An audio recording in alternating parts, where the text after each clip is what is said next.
네, 오늘은 유동성 부분 체크해 보도록 하겠습니다. 지금 4월달 유동성 충격에 대한 이야기가 많이 나오고 있죠. 근데 저는 예전부터 말씀을 드렸지만 사실 이 금융시장 쪽의 유동성 부분은 개별적으로 보면 그렇게 심각한 수준은 아니다라고 말씀을 드렸습니다. 여러 번 제가 관련 영상을 드릴 때마다 특히 단기자금 시장에서 그 거래되는 유동성 부분에 있어서는 현재까지는 부족한 시그널이 확인되지는 않고 있다라고 말씀을 드렸죠. 현 시점에서의 유동성 상황 한번 들여다보고요. 다시 한번 말씀드리지만 개별 사항으로만 보게 되면 유동성 충격에 대해서는 어느 정도 여유가 있다라고 볼 수가 있지만 모든 사고는 갑자기 나타나거든요. 일시에 공교롭게 여러 가지 상황들이 겹치면서 생기게 됩니다. 이런 부분에 있어서 레포 시장의 변동성이 생길 수 있다. 이 정도로 유동성 리스크를 보셔야지 BTFP가 종료가 되고 영래포가 줄어들고 이런 부분 전반적으로 한번 살펴보면서 말씀을 드려보도록 하겠습니다. 일단 지난주 기준인데 TGA 계좌죠. 지금 8천억 달러 정도가 있습니다. 재무부의 자금 조달 계획 한번 보시게 되면 지금 2분기까지 발표가 됐죠. 그러니까 재무부의 분기는 조금 다릅니다. 그러니까 개월수로 보시면 쉬워요. 그러니까 4월부터 6월까지죠. 그러니까 4월부터 6월까지 기준으로 놓고 봤을 때 6월 말 기준 TGA 잔고가 7,500억 달러로 계획을 하고 있습니다. 그러니까 지금 지난주 기준으로 8천억 달러잖아요.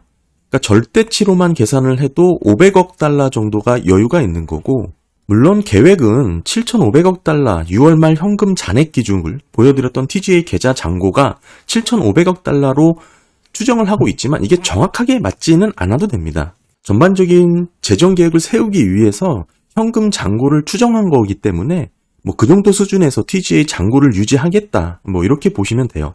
그러니까 현재 8천억 달러니까 적어도 여기서 500억에서 한 1,000억 달러 정도는 여유가 있는 그런 범퍼가 있는 모습을 보여주고 있고, 지금 현재 TGA가 이렇게 계속 늘어났잖아요.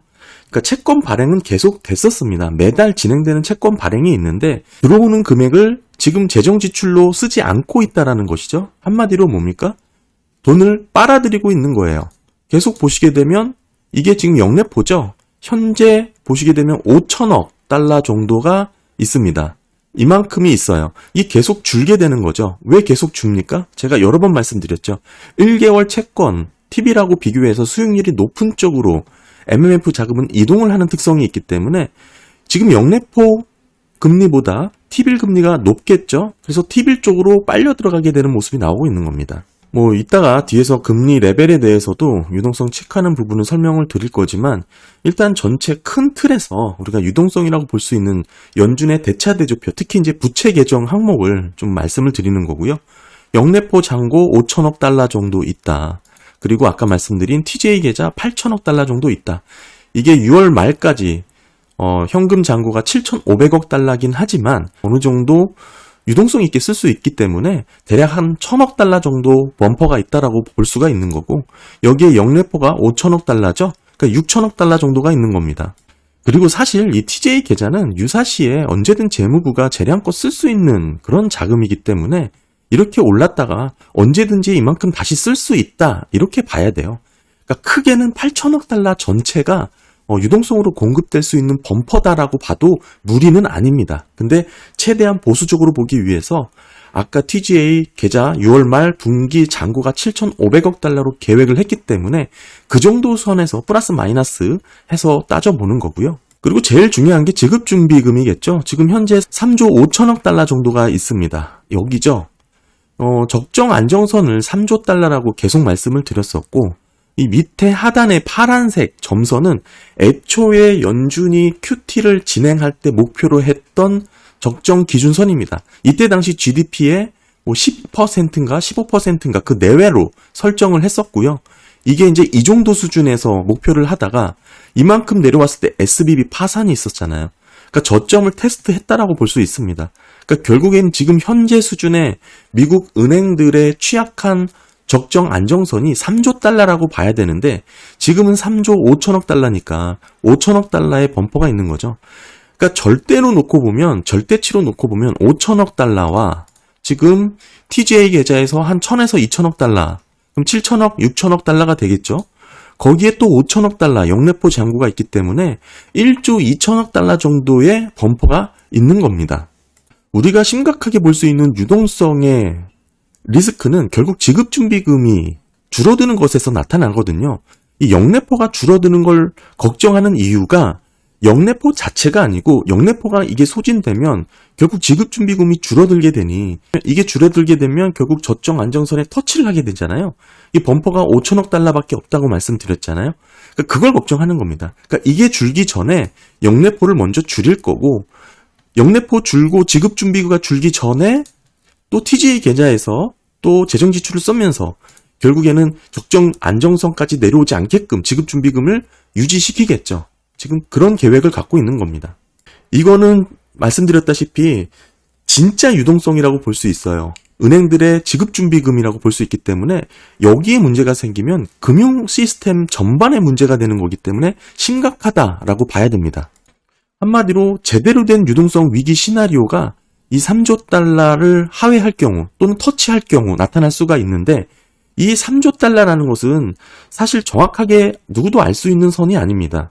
그러니까 예를 들어서 이때쯤 SBB 파산이 났기 때문에 지금 현재 경제 체력, 은행들의 수준을 놓고 봤을 때 여기쯤이다라고 계산을 한 거지 아무도 이 위치를 알 수가 없어요. 뭐 지금 와가지고 이거보다 좀 더 높아졌을 수도 있고 더 낮아졌을 수도 있습니다. 그거는 알 수가 없다. 그러니까 항상 대비를 하면서 주의를 해야 되는 그런 유동성의 모습을 갖추고 있다. 뭐 이 정도로 봐야겠죠. 그리고 지금 말씀드린 것은 이 은행단에서 지급준비금이고 이 영래포는 뭐 제 영상 꾸준히 보신 분들은 아시겠지만 단기자금 시장 MMF 자금의 특성이 있습니다. MMF의 자금은 뭘로 봐야 됩니까? 이 소파 금리로 봐야겠죠. 우리가 작년에 조금 소파 금리가 튀었다고 말씀을 드렸는데 이거는 지금 평균치가 아니고 가장 높은 수준에서의 거래된 금리 레벨이에요. 따라서 보시면 11월 30일 5.51로 거래가 됐었고 12월 연말에 5.68까지 찍으면서 두 번 튀었다 이겁니다. 지금 최근은 5.44예요. 그러니까 평안한 수준을 유지하고 있는데 이게 이렇게 살짝 들썩이는 모습을 보이니까 단기자금 시장에 우려가 생긴 거 아니야? 이런 목소리가 나왔던 거고 제가 당시 그런 모습이 나왔을 때 영상을 만들었습니다. 갑작스러운 금융시장의 불안이 재현될 수 있냐라는 질문이지만 사실은 내용을 보시면 아시겠지만 그렇지 않다였죠. 그 정도의 소파 금리가 튄 거 가지고는 유동성 부족에 대한 시그널로는 볼 수 없다. 이게 주제였어요. 그러니까 단기자금 시장이라든지 유동성 관련해서 좀 보고 싶은 분들은 이 3개 영상 좀 추천드리고 그거 이외에도 제 채널에서 단기자금 시장 검색해서 나오는 영상들이 좀 덜어 있어요. 그거 다 보시면 충분히 이해를 하실 수 있다고 생각을 하고요. 그러면 소파 금리가 이렇게 들썩인 게 왜 문제가 안 되냐? 제가 보여드리고 싶은 것은 이겁니다. 결국에는 뭐예요? 지금 소파 금리하고 영준의 연방 실효 금리하고의 이제 스프레드 차입니다. 현재 기준이 여기예요. 아까 두 번 튄 게 여기입니다. 아까 높다고 봤던 게 여기 11월 말, 12월 말이 결국에는 이때거든요. 그리고 현재 수준은 여기예요. 지금 그렇게 스프레드가 많이 튀었다라고 볼 수가 없는 레벨이죠. 근데 보시게 되면 이 차트는 19년도 당시입니다. 이 기준선 0 이상에서 계속적으로 움직였던 것을 볼 수 있죠. 이렇게 뿔쑥 튀어나온 것은 그 유명한 19년도의 레포 시장 발작 사태거든요. 이 정도 올라와야 화들짝 놀라는 거예요. 근데 이거 올라오기 직전에 보시면 이게 그 직전 차트입니다. 너무나 커서 제외하고 자른 건데 다 0 이상에서 튀었잖아요. 들쑥날쑥 계속 높아졌잖아요. 근데 지금은 어떻습니까? 지금은 0을 넘은 게 이때 3번 정도밖에 안 돼요. 지금은 또 다시 떨어졌고. 따라서 당시 19년도 이렇게 레포 시장이 먼저 들썩였던 거에 비하면 아직은 그 시작도 안 했다. 이렇게 해석을 해야 될 정도다라고 봐야 됩니다. 그래서 제가 이 차트로 정리를 좀 했는데 왼쪽은 19년도의 단기자금 시장의 금리 레벨이고요. 오른쪽은 현재 기준입니다. 이 파란 선은 보시게 되면 이 영래포 금리예요. 파란 선 다 마찬가지로 영래포 금리고 빨간색은 IORB라고 지중불이율에 지급되는 금리입니다. 아까 말씀드렸다시피 은행들이 지급준비금에 넣어놓으면 받는 금리가 IORB고요. 그게 이 빨간색이 되겠죠. 그리고 이 파란색 영래포는 이 영래포 잔고에 넣어놓으면 받게 되는 영래포 금리입니다. 그러니까 영래포 금리는 연방실효금리의 하단을 지지하는 거고 지준불이율은 상단을 지지하게 되는 거예요. 차이가 있죠. 19년도와 지금 현재가 차이가 있습니다. 19년도 보시면 이때 보시면 빨간색 선과 파란색 선 중간에 들어와 있죠. 그런데 점차 시간이 갈수록 이 초록색 선이 상단에 붙어버려요. 그러니까 지준불이율 쪽에 붙어버려요. 보시게 되면 점점점 높아지면서 붙게 되죠. 유동성이 부족해진다라는 뜻이에요. 이때 되면 빨간색과 초록색이 아예 붙어버렸습니다. 여기는 초록색이 빨간 선을 넘어가 버렸죠. 이거는 심각한 유동성 부족 현상의 시그널로 볼 수 있다라고 말씀드렸죠. 왜? 빨간색은 지준불이율입니다. 지준불이율은 아까 말씀드렸다시피 지급준비금에 해당되는 금리이기 때문에 심각한 유동성 위기 시나리오로 흘러갈 수가 있어요. 따라서 연준도 2019년도 사실 레포 시장의 발작이 아니라 지급준비금이 지준불이율을 상회하면서 나타났을 이 시그널을 보고 화들짝 놀라서 금리를 내렸을 것이다. 제가 그때 말씀을 드렸죠. 그러니까 2019년도 금리 내린 게 보험성 금리가 아니다라고 말씀을 드린 이유가 이거이기도 합니다. 그런데 중요한 건 오른쪽 보시면 지금 연방실효금리가 하단에 붙어 있잖아요. 영래포 쪽에 붙어 있어요. 간극이 이 빨간 선은 넘어가지도 않았고 넘어가기 직전까지 간극도 있어요. 그만큼 지급준비금 쪽 은행단 사이드에서의 유동성은 여유가 있다. 이렇게 봐야 되고 다음은 아까 그 차트에 이 소파 단기자금 거래 시장에서의 금리를 넣어놨습니다. 보시면 이 보라색이 소파 금리인데 여기서부터 시작을 하잖아요. 원래 소파 금리가 18년 4월 3일부터 최초로 고시가 됐습니다. 그전에는 라이보 금리를 썼기 때문에 뭐 잘 아시는 분들 계시겠지만 어찌됐든 라이보 금리에서 소파 금리로 대체되면서 그 기준이 2018년 4월 3일이에요. 그래서 보시면 여기 보라색이 2018년 3월 달부터 시작이 됩니다. 어찌됐든 그게 중요한 게 아니고 이 소파 금리랑 비교를 해보세요. 이 적정선 안에서 계속 유지되다가 먼저 이때서부터도 들썩들썩이잖아요. 계속 들썩이죠. 이게 빨간색 위에서 들썩입니다. 여기도 빨간색 지준불이율을 넘어섰죠. 여기도 보시게 되면 상단에 붙어서 계속 넘어섭니다.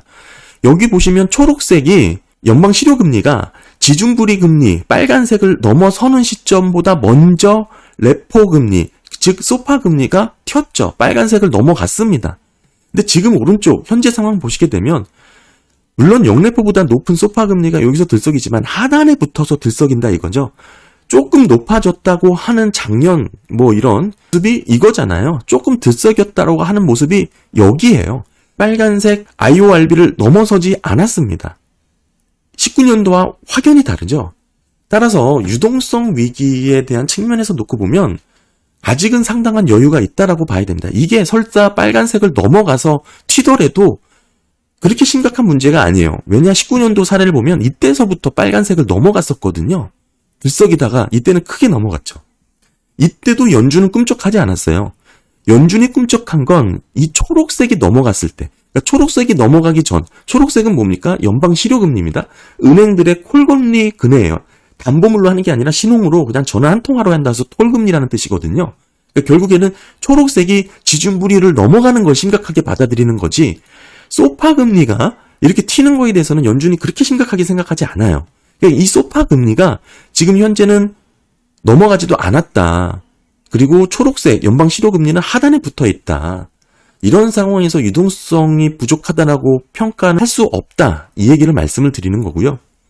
또 참고로 말씀드리면 최근에는 IORB로 우리가 보지만 그 전에는 이때죠. IOER로 봤었어요. 이게 이제 IOER로 계산을 하다가 이때서부터 이 시점부터 IORB로 통합해서 보게 되거든요. 그래서 지금 차트 보실 때 이 왼쪽은 IOER로 되어 있습니다. 그리고 오른쪽은 IORB. 뭐 똑같은 겁니다. 그래서 색깔도 제가 빨간색으로 그냥 다 똑같이 맞췄고 뭐 그렇게 보시면 되고 이 사실 IOER 아까 말씀드린 IOER이 IORB로 통합됐다고 말씀드렸잖아요. 이 IOER이 언제 시작했냐면 08년 10월 달에 시작했어요. 이게 08년 10월 금융위기 이후에 초과지준 불이율이라고 처음 도입을 했습니다. 이렇게 점차 금융위기가 생기면서 연준은 계속 단기자금 시장을 통제하고 싶은 도구들을, 정책들을 하나하나씩 계속 도입을 했습니다. 08년도 IOER 도입했고 그 이후에 IORB로 통합을 했으며 그리고 2018년 4월부터는 라이보 금리에서 소파 금리로 지금 뉴욕이 대체해서 고시를 하기 시작했죠. 그래서 레포 시장에서의 금리가 소파 금리로 사용을 하기 시작한 겁니다. 그리고 이때 말씀드린 19년도 레포 시장 화들짝 놀랐다고 말씀드렸잖아요. 이렇게 놀랐을 때가 이때거든요. 그러니까 이때 이후로도 계속 연준은 꿈쩍 안 하다가 연준이 언제 꿈쩍했냐? 초록색 연방 실효금리, 콜금리, 은행 간의 거래가 이 지준부리율을 넘어설 때 이때 놀라서 화들짝 금리를 내립니다.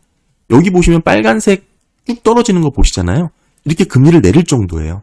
그리고 본격적으로 기준금리 인하로 진입하게 되는 거죠. 아까 그 부분을 좀 확대해 보면 이런 모습이죠. 여기서 화들짝 놀라서 금리 조절을 하고 이때부터 기준금리 인하가 본격적으로 이뤄지게 되는 것이죠. 좀 더 추가적으로 세부적인 내용은 이 과거 영상들을 좀 찾아보시면 좋을 것 같습니다. 뭐 3개 정도는 제가 찾았는데 그 외에도 사실 여기서 충분히 설명 못한 것들이 뭐 링크가 돼서 연결되어 있는 영상들이 더 있을 수 있거든요. 그런 것까지 다 한번 보시면 지금 제가 말씀드린 거 충분히 더 자세하게 설명을 들으실 수가 있을 것 같고, 그래서 유동성 충격이라든지 유동성에 대한 위기설, 리스크 관련해서는 그런 개념을 갖고 계시면 좋을 것 같아요. 지금 현재 뭐 레포 금리가 살짝 이렇게 들썩인 게 사실은 그렇게 뭐 심각하게 받아들일 내용은 아니다. 제가 여러 번 누차해서 좀 말씀을 드렸고, 다만 이런 건 있습니다.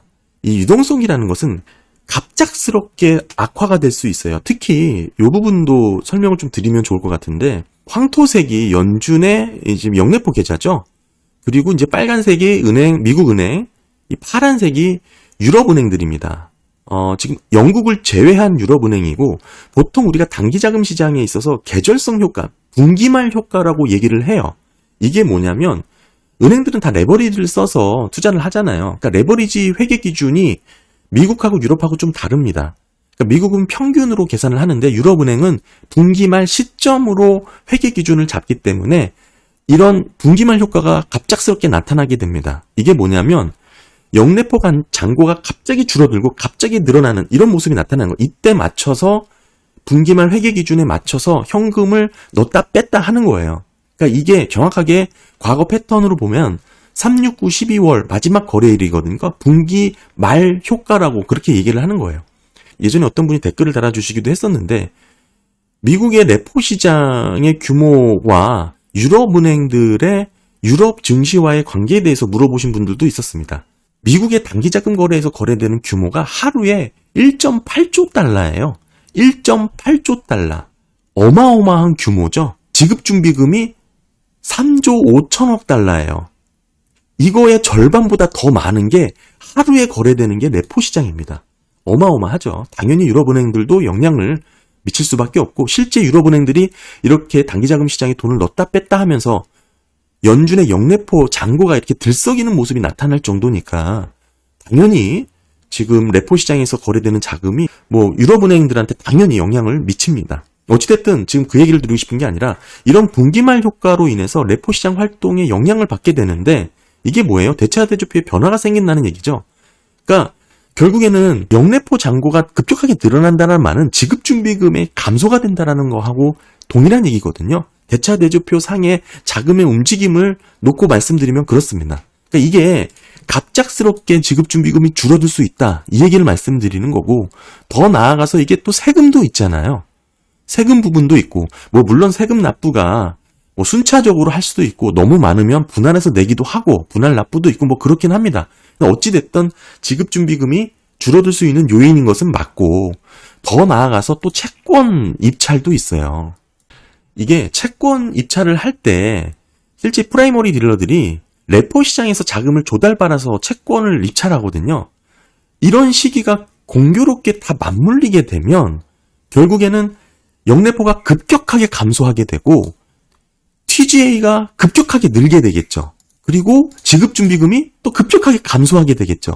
이렇게 한날 한시 공교롭게 뭔가 겹치게 되는 날이 생기게 되면 갑작스러운 유동성 충격이 생길 수 있다.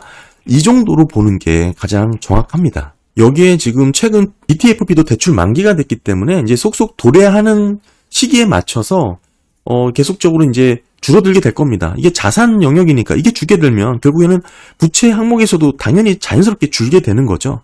이게 1년 단위로 1년 만기로 돈을 빌린 긴급 프로그램이었기 때문에 순차적으로 만기가 도래하면 빌려간 자금을 이제 상환하게 될 거예요. 조금씩 줄어들게 된다 이 얘기죠. 뭐 실질적으로 보시게 되면 대출 DTF의 잔고가 점차 줄고 있습니다. 조금씩 상환이 되면서 줄어들고 있는 게 당연하죠.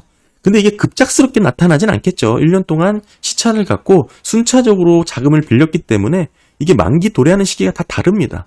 이게 서서히 줄긴 할 테고, 물론 이것도 뭐 결국에는 자산이 줄어든다는 측면에서, 그리고 QT가 계속 진행이 된다라는 측면에서 어느 정도 유동성이 줄어드는 요인은 맞죠. 그렇기 때문에 아직 이렇게 여유가 있다라고 볼 수는 있지만, 뭐 물론 지금 회사채에 대한 뭐 시장의 수요도 상당히 긍정적이기 때문에 뭐 부족한 자금 일부, 뭐 은행채를 발행해서 자금을 조달하는 방법도 충분히 고려해 볼 만하죠. 어찌됐든 지금 상황에서 그렇게 유동성이 급격하게 충격이 있을 만큼 부족한 상황은 아니다. 물론 장기자금 시장이 살짝 튀는 모습이 나왔지만 과거에 비교해 봤을 때 현저히 낮은 그런 스프레드를 보여주고 있고, 종합해서 살펴보면 은행 시스템을 흔들 정도의 문제가 일어날 그런 상황은 현재 아니다. 이렇게 봐야겠죠. 다만 아까 말씀드렸다시피 여러 가지가 공교롭게 겹쳐서 사고처럼 생길 수 있는 게 유동성 시장이기 때문에 그런 점은 주의하자. 이렇게 좀 봐야 될 것 같습니다. 근데 이때 이 보고서가 연준이 발행한 보고서인데, 이게 2019년 레포 시장의 발작 이후로 왜 이런 발작이 일어났냐에 대해서 사후적으로 사고 처리를 한다라는 개념으로 만든 보고서였거든요. 따라서 지금 이런 흐름의 단기자금 시장의 유동성이 아니기 때문에 지금 아직도 0 이하로 안정적으로 유지가 되고 있죠. 따라서 지금 과거와 같은 이런 분기말 효과는 충분히 연준이 컨트롤하지 않을까, 그런 자신감을 내비치는 거 아닌가, 그런 생각이 좀 들고요.